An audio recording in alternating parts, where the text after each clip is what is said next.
আগে ব্যাটিং করতে নেমে পাকিস্তান যখন 202 রানের বিশাল টার্গেট ছুড়ে দিলেন বাংলাদেশকে, তখনই হয়তো বাংলাদেশের দর্শকরা বুঝতে পেরেছে বাংলাদেশ জিততে পারবে না। শেষ পর্যন্ত সেটাই হলো। সম্মানজনক হার নিয়ে সিরিজ শুরু করলো বাংলাদেশ।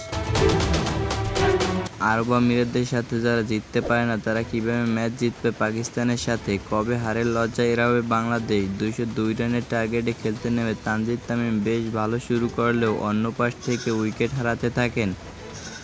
17 বলে 31 রান করেন তানজিদ তামিম। আরেক ওপেনার মাত্র 4 রানে উইকেট বিলিয়ে আসেন। ক্যাপ্টেন করেন মাত্র 30 বলে 48 রান।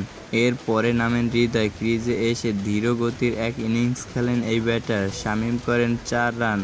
পরে রিশাদও কাটা পড়েন 4 রানে। অন্যদিকে জাকের দুর্দান্ত একটা নক খেলেন, করেন 20 বলে 36 রান। ফলে তাদের ইনিংস শেষ হয় 166 রানে।